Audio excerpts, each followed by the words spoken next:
더 타임스는 영국 일간지인데요. 영국 일간지에 1999년도 7월 3일 날에 아마 특보로 나온 기사인데, 거기서 2만 7천여 명의 설문조사와 함께 그 후에 20년 동안 죽은 사람들이 2천 명이 있었는데, 그 사람들이 그 하나의 설문조사와 함께 비교조사를 했대요. 네, 주일날 매주마다 예배를 하나님께 드리는 사람과 주일을 쉼없이 하나님 앞에 주일을 드리지 않은 그 사람과의 평균 수명을 이렇게 함께 아우러 조사를 했다는데요. 결국 20년 동안에 2,000명이 돌아가신 분들의 설문조사한 결과 2,000명 가운데에서 7일마다 주일마다 하나님 앞에 예배하면서 드린 사람들이 평균 수명이 82세였답니다. 영국 사람들을 한해서 82세였고 주일을 드리지 않고 그냥 그 어떤 삶의 리듬 없이 산 사람들은 75세가 평균 수명이었대요. 그래서 거기 아주 아마 자료를 뭐 열람할 수 있는 게 있을 채널이 있다면 열람하면 좀 좋을 텐데 7년을 더 살았답니다. 주일 성수하는 사람이. 우리 한번 우리 새 가족들 도전하면 어떻겠어요? 7년을 더 살 수 있는, 천국 가면 더 좋겠지만 아무튼 우리 주일을 지키는 사람들에게 영국에서 더 타임스에 나온 객관적인 데이터 정보였는데요. 우리 한번 인사 좀 나눌까요? 7년 더 삽시다. 네.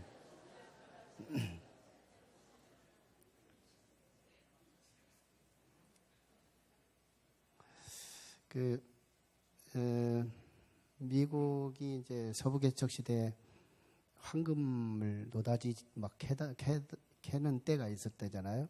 그때 주일을 안 지키고 원주민들은 노다지를 발견하자 막 주일이건 뭐건 일주일 내내 막 노다지 캐는데 너무 많이 금을 모은 거예요. 그 중에서 이제 퓨리탄, 즉 영국의 청교도들이죠. 그 사람들은 주일을 철저히 지킨 거예요. 같이 가죠. 근데 원주민들이 훨씬 더 황금을 더 많이 모았어요. 근데 결국 어떻게 되느냐? 원주민들은 면역성을 잃습니다. 면역성을 잃어서 풍토병에 걸려서 그 어마어마한 황금을 쌓아놓고 죽는 거예요. 근데 퓨리탄들은 미국에서 주의를 지켜가며 이 인생의 여백, 인생의 텀을 누리면서 살기 때문에 그래서 건강에 백신이 생기고 그래서 그들은 건강과 함께 미국의 선진 문화를 주도할 수 있었다. 이 역사적 일화들이잖아요. 참 우리 새 가족들이 많아요. 다른 교회에서 평행 이동해서 오는 분들이 많지 않고요. 새 가족, 처음 예수 믿는 분들이 참 여기 많이 들어오셨어요. 그러다 보니까 한 가지가 좀 약점이 있어요. 이 참 주일이 잘 안 된다.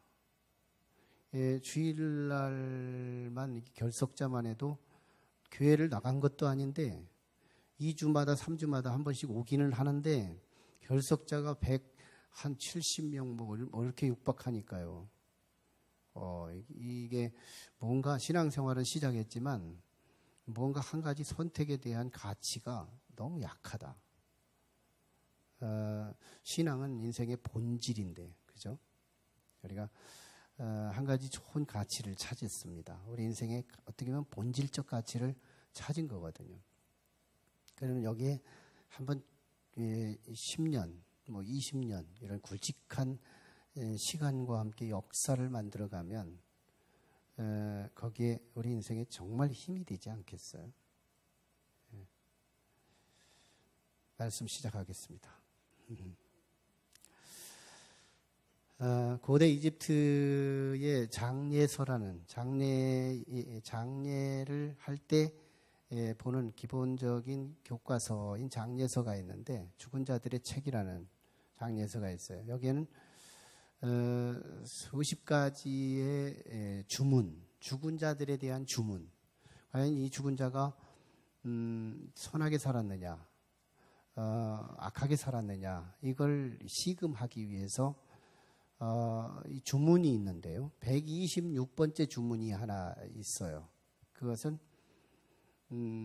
원숭이 4마리가 이 죽은 자를 이끌고 아주 뜨거운 불못으로 가는 겁니다. 아주 불못으로 가서 이 죽은 자를 그 불못 앞에 세우면 악하게 산 사람은 그 불못이 그를 삼켜버리게 해요. 한마디로 우리 기독교 신앙으로 말하면 지옥을 말하는 거겠죠. 그리고 선하게 산 사람은 이 같은 불이 인생 전반을 통해서 상처와 아픔과 이 쓰라림들을 가지고 살아왔던 자신의 내적 술타이들이 거기서 이 불이 치료하게 해서 새로운 소생하게 된다는 그런 내용이에요. 여기서 말하고자 하는 메시지 하나 중요한 것은 같은 불이지만 대상에 따라서 역할이 달랐다. 이 얘기입니다. 사무엘하를 지금 우리가 공부하고 있는데요. 어쩌면 오늘 본문에 나타난 다윗이 자신에게 닥쳐온 마지막 끝자락에서 모진 고난을 당하잖아요. 그 같은 고난인데 이 고난 앞에서 다윗은 지난 시간에는 회개, 자기의 잘못을 인정할 줄 알고 새롭게 다시 시작하고자 하는 새로운 다짐의 위대함을 드러냈다면 어쩌면 오늘 본문은요, 참 감격스러운 참 또 다른 위대함을 창출하는 기대에 충만한 그런 기사가 오늘 본문에 실려 있어요. 지난 시간 우리는 다윗이 그 사역 끝 무렵에서 사실은 인구조사를 감행함으로 하나님 앞에 죄가 됐다는 이야기를 나누었어요. 인구조사가 뭐 죄가 될까? 알고 보니까 이제 동기, 다윗의 그 인구조사 했다는 그 포멀한 형식의 죄를 묻지 않고 인구조사를 하게 된 동기, 다윗의 그 마음을 하나님이 보시고 죄가 됐다고 한 거죠. 그것은 인구조사를 통해서 군인들이 많다. 150만 정도의 군인을 보유하고 있었다는 걸 가지고 두 가지. 하나는 나는 지금까지 하나님을 믿었지만 이제는 군사를 믿겠다 하는 의지의 전향. 타락한 거죠. 그리고 또 하나는 이 군사력을 열방의 지도자들이 이스라엘을 방문하거나 들이게 되면 그들을 향하여 우쭐한 자기 자랑, 교만이죠. 히브리스 교만을 드러내기 위한 하나님은 이걸 보셨던 거예요. 그래서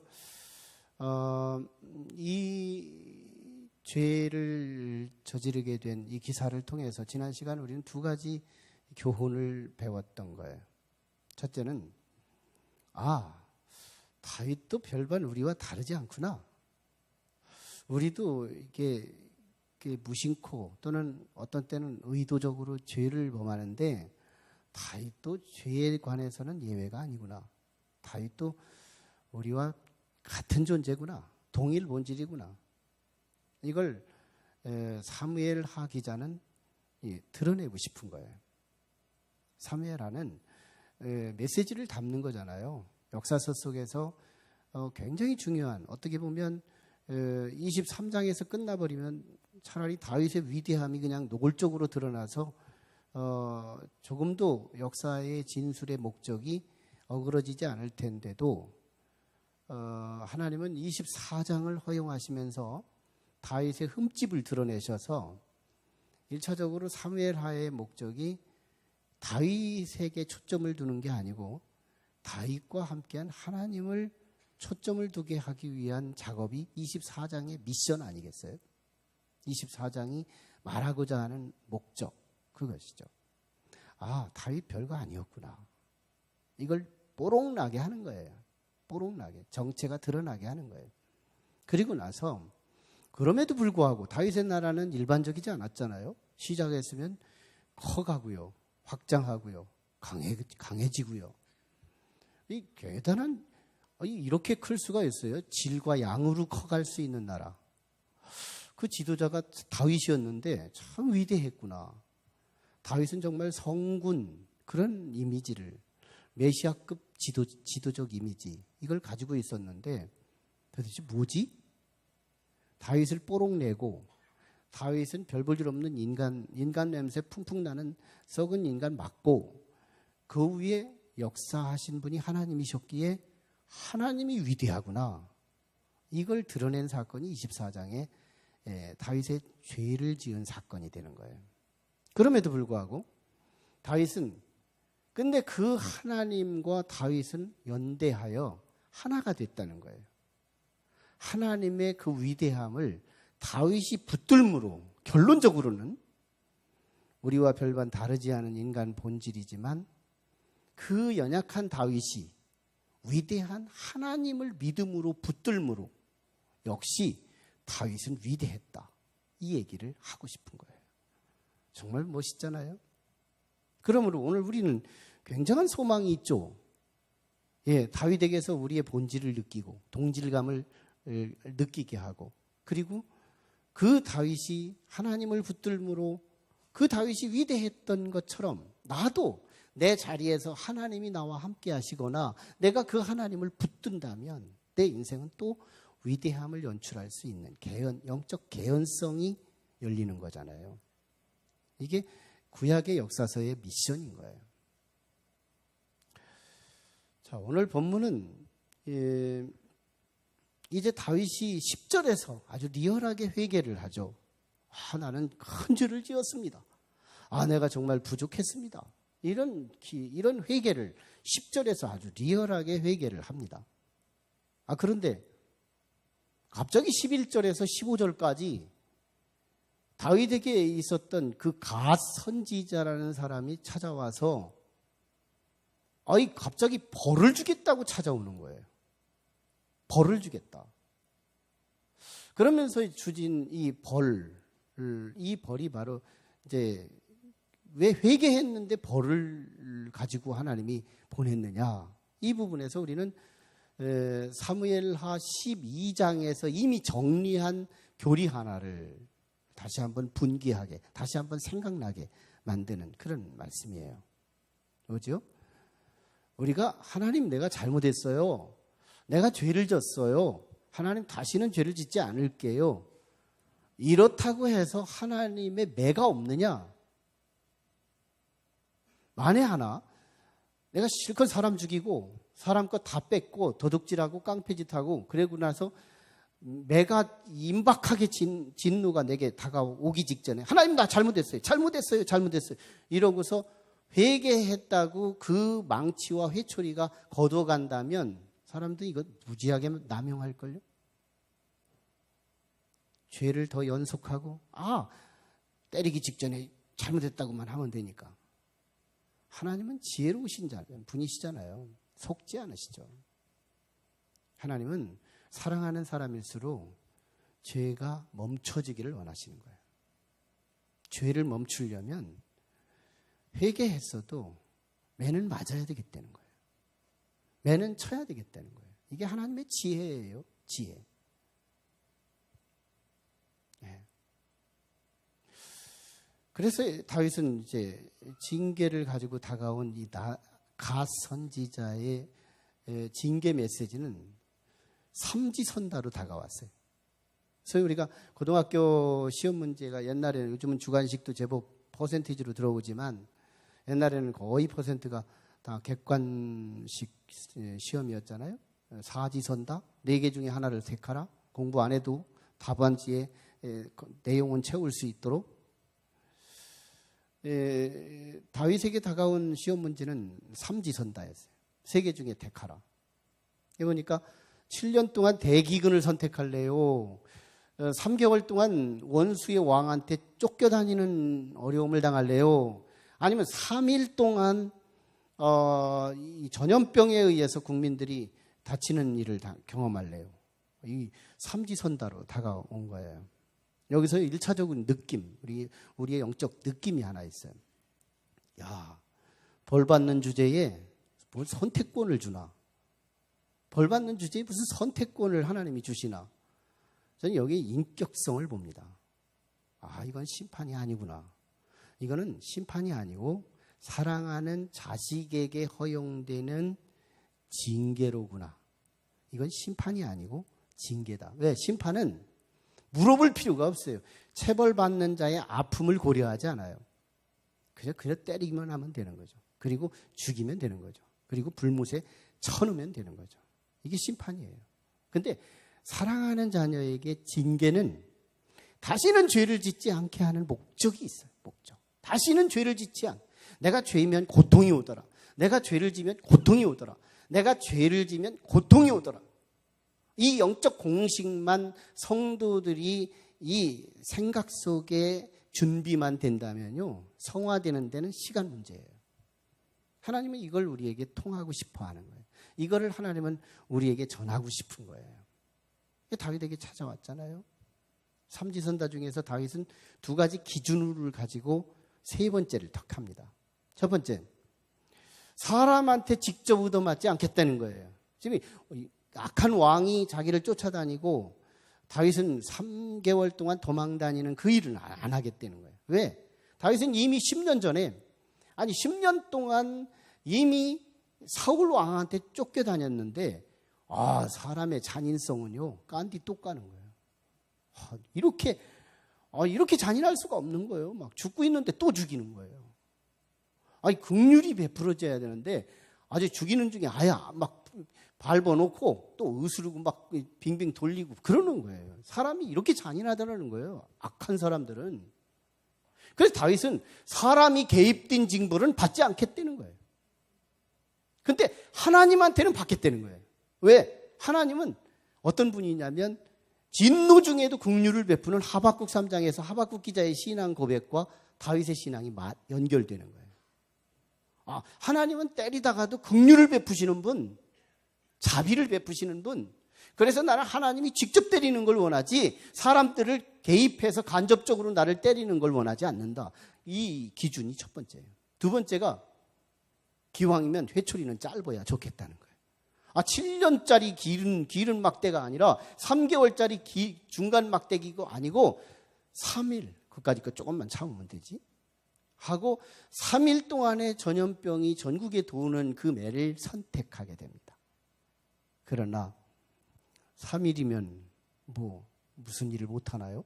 전능하신 하나님이 3일, 그까짓 거?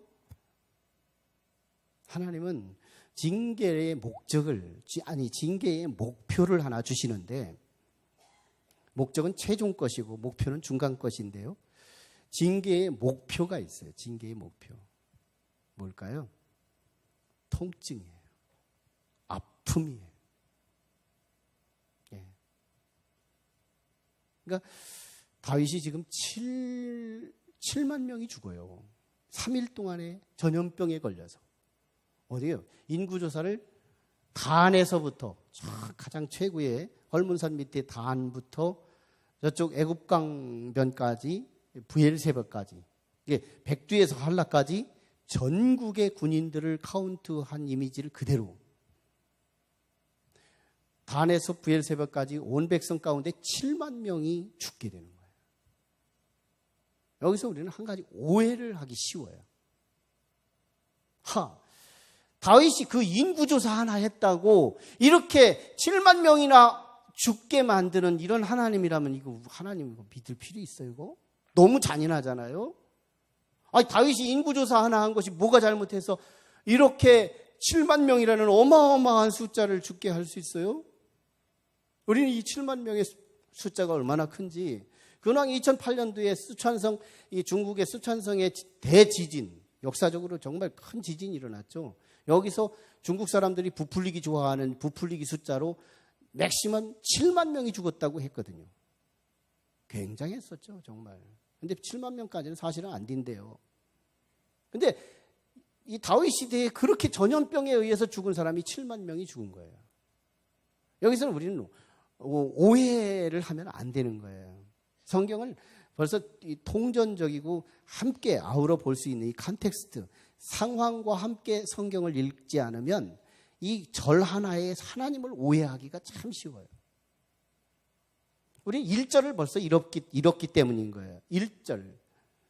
1절에 보면 하나님께서 다시 진노하사라는 말을 기록하고 있잖아요. 다시 진노하사. 바로 이게 24장 1절에 나타난 여호와께서 다시 이스라엘을 향하여 진노하사 그들을 치시려고 다윗을 격동시키사. 다윗은 아직 죄를 짓지 않았을 때 하나님은 이스라엘 백성 가운데 이미 죽일 자를 선별하셨다는 얘기예요. 왜 그랬을까요? 이미 하나님 나라의 운동, 즉 다윗이 이끌어가는 신정왕국, 하나님 나라 운동을 하고 있는 이 나라에 반기를 들었던 사람들이 있었으니 그게 압살롬의 난에 동참했던 사람들. 그때 다윗은 이미 노장됐고 노인이 됐고 압살롬은 젊은이였잖아요. 그 왕의 아들이었고, 그러니까 백성들이 이성적 판단에 의해서 다 압살롬에게로 다 간 거예요. 다윗의 사람들은 실제로 너무 적은 거예요. 근데 설상가상으로 이 압살롬의 난이 다시 결국은 무마되는 시점에서 그 중간에 또 불량배들이 일으킨 세바의 난이 또 일어나요. 그러면서 그 두 난을 통해서 다윗의 나라, 즉 하나님 나라거든요. 하나님이 다스리는 나라, 가장 이상국가. 이 하나님이 다스리는 나라를 누구보다도 방해한 악질들이 그 땅에 가득했던 거예요. 16절에 보면요, 하나님의 천사들을 통해서 그들을 다 죽이려고 했는데요, 정말 다윗의 신앙처럼 하나님이 진노 중에라도 긍휼을 베푸시는 하나님의 그 긍휼 때문에 그 사람들이 다 죽지 않고 7만 명만 죽고 하나님이 천사들에게 올스톱 시키는 거예요. 죽이지 말아라. 네. 결국 다윗은 7만 명 자체는 심판이고요. 그들이 하나님 나라의 방해운동, 그리고 더군다나 다윗을 대적했고 의인을 대적한 죄값으로 그들은 심판을 당한 것이었지만, 그러나 다윗은 어떻게 해요? 그 7만 명이 자기의 금싸라기 같은 자기 백성이니, 자기 백성이 여기저기 시체로 죽어 나빠질 때 선한 목자였던 다윗은 통증이고 아픔이었죠. 얼마나 자기 백성이 막 여기저기서 죽어가는데 얼마나 아프겠어요. 우리 성도들이 여기저기서 막 힘들어하고 어려우면 이상하게 제가 아프더라고요. 굉장히 아프더라고요. 정말 한 사람만 어떤 문제가 있어도 굉장히 마음에 이 부담감이 커지는데, 그게 죽음이라면 얼마나 큰 부담이겠어요. 다윗 7만 명을 하루아침에 없어질 때 다윗의 그 선한 목자의 가슴이 찢어지는 가슴이었죠. 징계는 아픔이 목표예요. 아픔. 하나님의 자녀들에게 하나님은 때로 아픔을 주시더라는 거예요. 아픔을 주시더라. 우리 착각하면 안 되죠. 내가 하나님 믿으면 룰루랄라 모든 게 형통하고 모든 게 잘 되고 만사 형통, 이런 이미지로 예수를 믿으면 우리 착각하는 거예요. 시행착오가 너무 많아서 예수 믿다가 그만둘 일이 많아요. 성경대로 예수를 믿어야 되는데, 성경이 가르쳐주고 가이드해주는 대로 우리가 신앙생활을 해야 가장 건강하고 가장 영원한 신앙, 변함없이 가장 성숙할 수 있는 그 신앙으로 갈 수가 있어요. 하나님은 우리 사랑하는 자녀들이 죄를 끊어내기 위해서 고통을 주는데요, 고통이 두 가지를 만들잖아요. 고통은 두 가지를 만들어요. 첫 번째가 죄의 멈춤이에요. 죄의 멈춤. 지혜로운 성도는 하나님의 말귀를 알아들어요. 복 있는 성도는 하나님의 음성을 알아들어요. 지혜롭지 못한 사람은 하나님의 말씀을 못 알아들어요. 역사의 현실은 있는데 그게 팔자론으로, 그게 우연으로, 인생은 의뢰이 그런 거, 우연으로 이것을 우리에게 다가온 하나님의 채찍과 징계와 이 아픈 거리들을 운명으로 풀어요.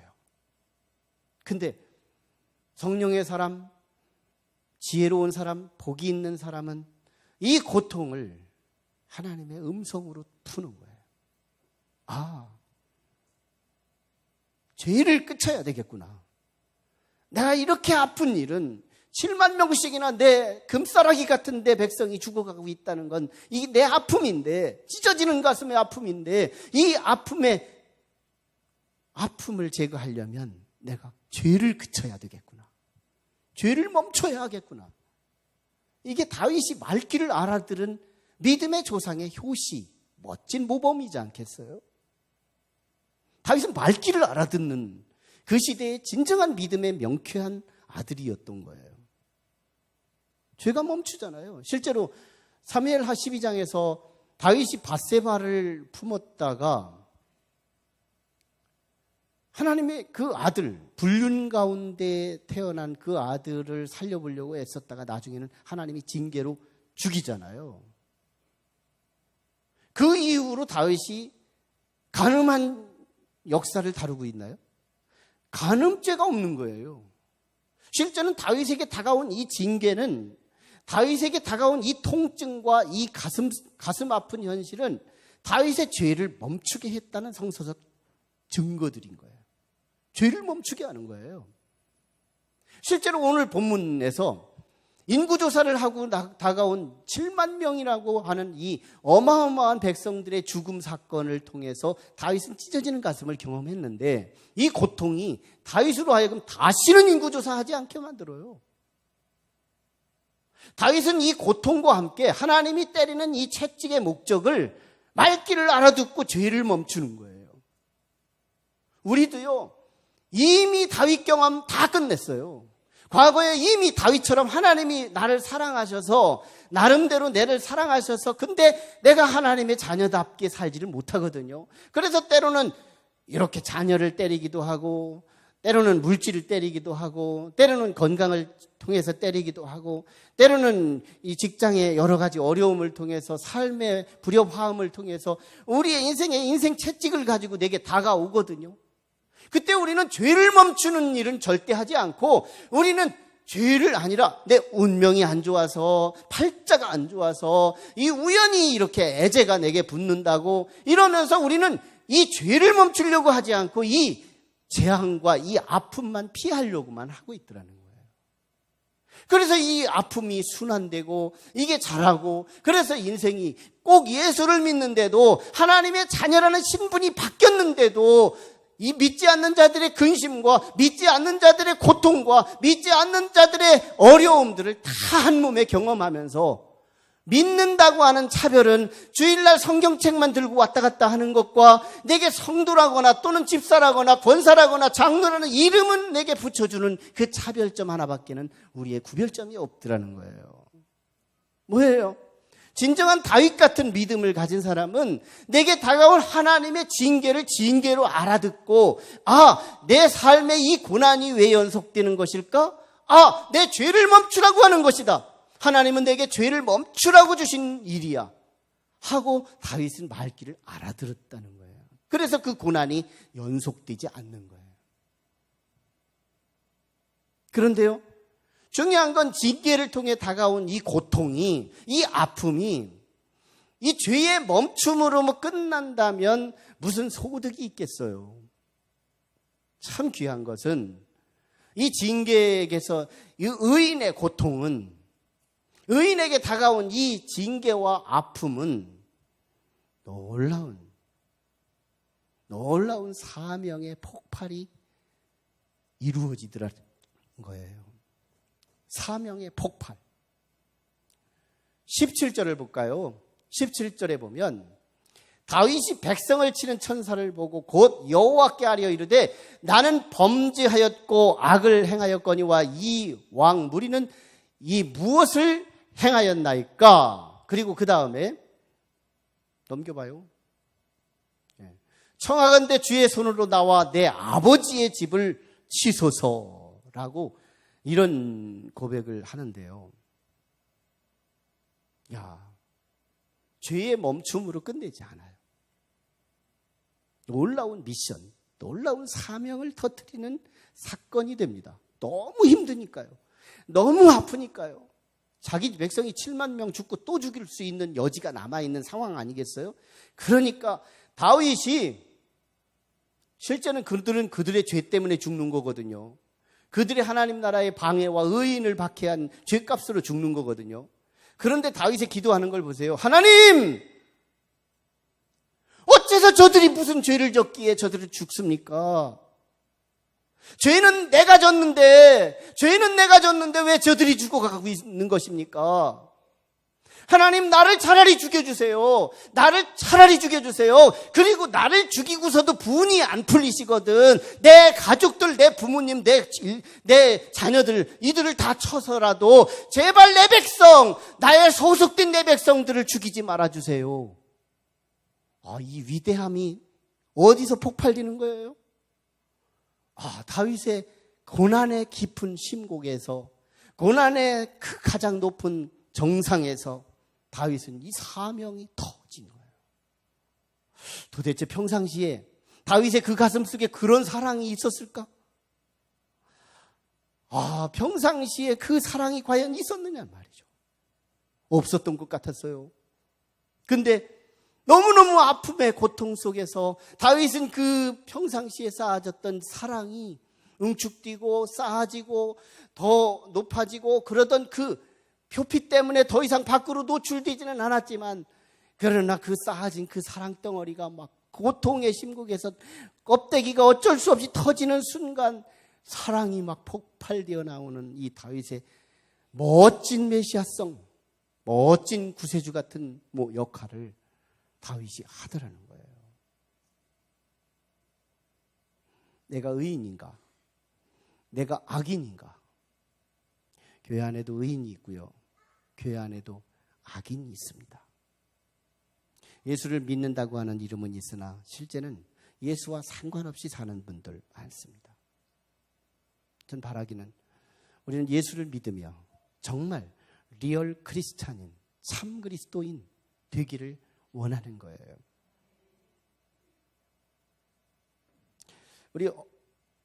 우리 존 웨슬리 감리교회를 창시한 존 웨슬리 목사님이 교회 성도를 둘로 구분했죠.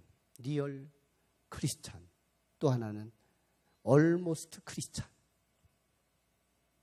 거의 크리스찬이라는 말이잖아요. 무슨 말이에요? 준부정어로 결정적으로 아니라는 거예요. 유사 그리스도인. 근데 이걸 언제 알아볼 수 있느냐는 거예요. 하나님은 단박에 알아보시죠. 직관력이, 하나님은 전지하셔서 단박에 우리 속내를 뚫어보시죠. 하나님의 전지에는 문제될 게 없어요. 사람들이죠. 과연 저 사람이 진짜 진짜 성도일까? 진짜 하나님의 자녀일까? 어떻게 보면 알아요. 심한 고난을 당하는 모습을 보면 알 수 있다는 거예요. 심한 고난, 메가톤급 고난, 심한 고난을 당해보면 성도는요, 죄를 그치고 죄를 끊는 거예요. 죄를 멈추는 거예요. 성도는 그런 거예요. 하나님의 자녀는 죄를 멈추는 거예요. 또 하나는 진짜 성도는 하나님의 사랑을 분출하는 거예요. 하나님, 차라리 나를 쳐주세요. 죽어가는 자기 공동체의 일원들을 위해서, 자기 가족 식구를 위해서, 자기 셀 가족을 위해서, 자기 교우들을 위해서, 자기 백성을 위해서, 자기 회사원을 위해서, 하나님, 차라리 내가 맡게 해주세요. 그리스도의 그 뜨거운 절절한 사랑을 품어내기 시작하는 거예요. 악인들은요, 고난이 크면 클수록 비관해요. 내가 이렇게 억울하게 당할 군번이야? 내가 이렇게 억울하게 당할 수 있어? 그냥 두지 않을 거야 하고 복수를 하거나, 이게 실패하면 어두운 마음이, 내 마음을 채우기 시작하죠. 왜 이런 거지? 난 왜 이렇게 안 되는 거지? 그것이 자꾸 어두워지면서 이 세상에 이렇게 사느니 떠나가 버려? 죽으면 어떨까? 죽음을 동경하는 거예요. 죽음을 동경하는 거예요. 악인들은요, 고난 앞에 부패돼요. 악인들은요, 고난 한 방, 두 방만, 몇 방만 맞으면 고난 앞에 썩어 없어지는 거예요. 좌절해요. 낙심해요. 의인은요, 고난 앞에서 죄를 멈추죠. 고난 앞에서 자기의 진액을 뿜어내죠. 고난당함이 내게 유익이고 고난당함이 정금같이 나오는 새로운 시간, 놀라운 변화가 터지기 시작해요. 고난은 참 놀라운 일을 하는 거예요. 근데 참 아카시아 나무가 그냥 꽃이 피어 바람 불지 않으면 아마 1m, 2m 한 그 반경에 그 주변의 영향, 좋은 영향만 끼치고 말걸요. 근데 바람이 불면 아카시아 향이 한 50m, 100m 반경에 있는 사람들을 기쁘게 하는 거예요. 거기다가 바람만 부는 게 아니고 가시의 꽃잎을 찢어가면서 바람이 흔들리고 되면 이제 200m, 300m 많은 반경의 사람들에게 좋은 영향을 끼치는 위대함이 있죠. 영적인 아카시아 꽃잎들이 있습니다. 욥기서에 보면 욥이 참 하루아침에 재산을 날려요. 아들들이 하루아침에 다 죽어요. 사랑하는 아내가 배신해요. 자신의 몸에 욕창이 들어와요. 이 고통이 바람 부는데 가시에 찔리는 것과 같은 거죠. 설상가상으로 엎친 데 덮친 격으로 이 욥의 고통은 너무 심한 거예요.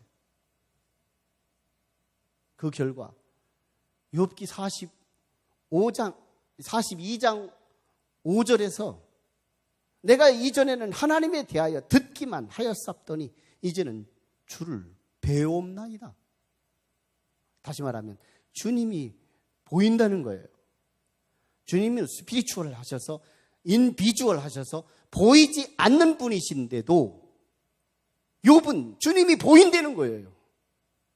너무 아파 보니까, 너무너무 고통스러워 보니까 하나님이 보이더라는 거예요. 스스로 목숨을 끊을 수 있는 욥이었지만 그는 너무너무 고통 속에서 하나님을 보는 거예요. 이보다 금싸라기 같은 고백이 어디 있어요? 영적인 아카시아 꽃잎 같은 또 하나의 사람은 오늘 다윗. 7만여 명이 죽어가는 그 속에서 하나님, 저들은 무슨 죄가 있어서 저들이 죽습니까? 무지하기 짝이 없는 말이지만 다윗의 그 마음을 폭로하는 사건으로 하나님, 저들의 죄는 없는데 왜 저들을 죽인 것입니까? 죄는 내가 졌는데 말이죠. 차라리 나를 죽이시고 나를 죽이고도 분이 안 풀리시거든 내 가족들을 죽이심으로 저 백성들을 죽이지 말아주세요. 이 어마어마한 그리스도를 닮은 그 피가 다윗의 그 가슴 속에서 분출되어 나오는 이 멋진 위대한 사건이 오늘 사무엘 하에서 나타나고 있더라는 거예요. 다윗보다 더 다윗 대신 그 예수 그리스도는 어떨까요? 참으로 예수님의 은혜를 입을 대로 다 입고 소경이 눈을 뜨고 앉은 뱅이가 일어나고 김홍어리가 말을 듣고 죽은 나사로가 다시 살아나며 정말 어마어마한 은혜의 빛을 가난한 자들이 변호사로 주님께서 위해 주고 어마어마한 빈자층들, 아래층들, 소외된 자들, 세리들, 죄인들, 창녀들 할 것 없이 예수 그리스도의 은혜를 입지 않은 사람이 누가 있었어요 아마. 그런데 결론으로 예루살렘에 입성할 때 호산나 다윗의 자손이여 찬송을 부르던 사람들조차도 예수를 십자가에 못 박으라고 배신하며 그 땅에 팔레스타인 그 지역에 살던 그 많은 백성들은 예수의 원수가 되고 있었어요. 그러나 아직도 예수님에게는 희망이 있었던 것은 자기와 3년 반 동안 공생해야 하며 자기와 함께 동행했던 예수님의 사랑하는 제자들이 있었어요. 기대할 만하구나. 그래도 역사의 희망의 등불이 남았구나. 그럴 적에 이미 가룟 유다는 예수를 팔아먹고 있었어요. 사랑하는 수제자 베드로는 예수를 비자 앞에서 저도 예수님의 일당이에요 라고 말하자 나는 저 사람을 알지 못하노라. 나는 저 사람을 듣지도 못했노라. 나는 저 사람과 원수관계이노라. 이러면서 예수를 저주까지 함으로 예수님의 12 제자조차도 예수님을 다 떠납니다. 예수님 당시에 정말 알기로는 예수님 당시에 있었던 그 팔레스타인 지역에는 의인은 없나니 아무도 없는 심판을 소돔과 고모라 성을 심판하듯이 다 심판을 해도 넉넉한 땅이 되고 만 거예요. 그들은 의인을 드러낸 의인이 있을 수 없는 그 땅을 만들고 있었어요. 그때 우리 주님은 어떻게 하십니까? 다윗은 말만 하나님 나를 죽여달라고 말만 했지 역사 속에 실현되지 않았고 모세도 자기 민족을 살려내시는 대신 자기 생명책에 자기 이름을 지워달라고 요청했지만 말로만 끝냈고 바울 사도도 자기 친족, 자기의 권력 지친을 위하여 내가 그리스도로부터 분리되어 저주를 받는 한이 있어도 내 민족을 살려달라고 바울 사도가 기도했던 그 기도도 말로 끝나고 말았지만 예수님은 말로가 아니라 아예 말을 하지 않으시고 십자가의 갈보리 산으로 당신의 몸을 맡기고 갈보리 정상으로 올라가서 욕하면 욕 얻어먹고 때리면 채찍을 맞고 머리에 가시관을 씌우면 가시관을 쓰고 양손 양발에 못을 치면 못이 바퀴우고 가슴에 창을 질리우면 창이 질리우며 십자가에 매달려 허공에 붕 떠서 예수님은 6시간 동안이나 그곳에서 물과 피를 흘리며 목마르고 고통스럽고 육신의 고통과 영적인 소외 엘리 엘리 나마 사막다니 어찌하여 하나님 나를 버리셨습니까? 하나님조차도 자기를 위하지 않는 것을 느끼고 자신의 마음의 지지자들이었던 자신의 가족들과 또한 자신의 사랑하는 애제자, 수제자, 12제자 모두를 다 망라해서 예수를 버리고 있을 그때 예수님 한 분은 당신의 생명과 당신의 육신과 당신의 마음과 당신의 혼을 다 들여서 우리를 살리기 위해 고적한 고통의 길을 가셨다는 거예요. 야, 정말 얼마나 위대한 거예요. 이 세상에 우리 평화시장에서 자기의 몸에 이 봉제 공장의 여성들을 위해서 자신의 몸에 휘발유 뿌리고 죽어가지고 의인의 반열에 섰다고 하는 이 전태일의 의의 역사가 여기에 카피할 수 있어요? 아마 봉제 공장 여성들이 전태일 나쁜 놈 했다면 그가 휘발유 뿌렸을까요? 오빠 그래도 전태일을 위해주고 죽게 세워주고 찬송하고 높여주니까 그를 위해서 죽어주기는 가능했을지 모르지만 예수님은 다 예수님 못 박으라고 할 그때 예수님은 홀로 내가 이 저들을 구원하기 위해 십자가에 대속하기 위해 죽어야 되겠구나. 인류의 역사에 지금까지 70억 60억씩 수십억의 세대가 바뀌면서 오고 간 모든 인류 중에는 예수 그리스도의 그 사랑을 카피한 사람이 없었어요. 우리는 그분을 믿고 있어요. 참으로 위대하신 분 아니에요? 정말 내가 예수를 믿는다는 것은 세상이 감당할 수 없고 카피할 수 없는 어마어마한 분을 믿고 있는 거잖아요. 정말 멋있는 분을 믿고 있는 거잖아요. 다윗이 위대하지만 다윗보다 더 위대하신 예수 그리스도를 우리가 믿고 있다면 어쩌면 우리 100분지 1이라도 닮아야 되지 않아요? 100분지 1이라도 아니 1000분지 1이면 어떨까요? DNA만 같으면 될 테니까 1000분지 1이라도 예수하고 조금 닮아야 되지 않아요? 바라기는 우리에게 다가오는 본의 아니게 내게 다가오는 육신의 고통, 마음의 고통, 환경의 고통, 물질의 고통, 인맥의 고통 종류를 구별해야 돼요. 아, 내가 성화되기를 원하는구나. 내가 죄를 멈추기를 원하는구나. 하나님의 뜻을 찾기를 원하는구나. 10가지 해법보다 내 죄를 그치기를 계획하는 것이 훨씬 더 빠르다는 것. 그리고 내가 의인됨을 증명해야 할 텐데 그리스도의 그 사랑이 내가 고통당할 때 나 때문에 누가 살아날 수 있는 사람은 누굴까? 이거를 찾아서 내 작은 사랑을 분출하고 하나님의 그 가슴을 가지고 이웃을 찾아가 복음을 전하고 이웃을 찾아가 그들의 손을 붙잡아주고 그들을 일으켜주고 할 수 있는 그 에너지를 분출할 수만 있다면 오늘 우리는 다윗을 닮아가는 것일 것이고 예수를 믿는 자의 진정한 태도와 모습이 될 줄로 믿습니다. 고난 앞에서 좌절하지 말고 고난 앞에서 두 가지, 죄를 멈추고 사명을 다시 찾는 저와 여러분이 되어지기를 주의 이름으로 축원합니다. 기도하시죠. 우리 같이 기도하실 때 하나님, 지금도 나는 고난당하고 있죠. 다윗은 그때 그 고난 때문에 자기 죄를 멈췄고 하나님의 백성들을 살려내기 위해서 하나님, 저들을 살려내는 대신 내가 죽겠습니다. 우리 가족이 죽겠습니다. 위대한 폭발이 고난당했더니 나타난 것처럼 하나님, 내 자리에서 의로 전향하게 하시고 죄를 그치게 하시고 새로운 사명, 나 때문에 예수 믿는 사람이 생겨나게 하시고 나 때문에 회복되는 사람이 생겨나게 하시고 나 때문에 앉은 자가 일어나게 하시고 나 때문에 죽은 자가 살아나게 하시고 나 때문에 시들은 자가 소생할 수 있게 하시고 나 때문에 하나님이여 참으로 축복을 누릴 수 있는 자들이 생겨나도록 사명의 등불이 키워지게 하여 주시옵소서.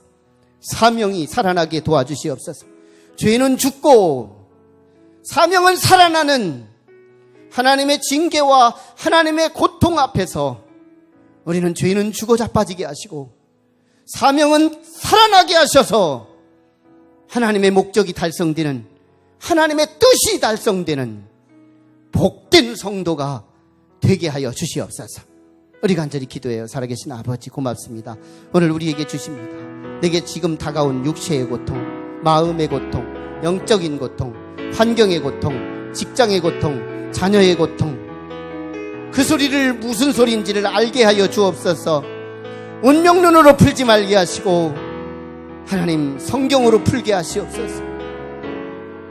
나는 알지 못하는 중에 죄가 있었습니다. 내게 부족함이 있었습니다. 교만이 있었습니다. 자랑이 있었습니다. 끊어내기 원합니다. 자랑을 끊고 교만을 끊고 하나님 때문에 내가 여기 있다고 말할 수 있도록 도와주시옵소서. 그리고 나를 통하여 하나님이 하시기를 원하는 일이 있다면 믿지 않는 우리의 자녀, 믿지 않는 우리의 부모, 믿지 않는 내 배우자, 믿지 않는 우리의 지인들, 믿지 않는 우리의 이웃들에게 어떻게든지 하나님을 믿게 하는 사명으로 일어나게 하여 주시옵소서. 예수님 이름으로 기도하옵나이다. 지금은 하나님의 은혜와 사랑과 감동, 감화, 역사하심이 주의 음성을 듣고 하나님께서 허락하신 고통의 현장에서 우리의 죄는 죽이고 우리의 사명은 살리기를 소망하고 기대하고 바라고 돌아가는 온 성도들의 심령과 머리 위에, 그리고 여름 성경학교에서 유치부에서 유년부 초등부에 해당되는 모든 어린 영혼들 머리 위에 지금으로부터 영원토록 함께 하시기를 간절히 축원하옵나이다. 아멘.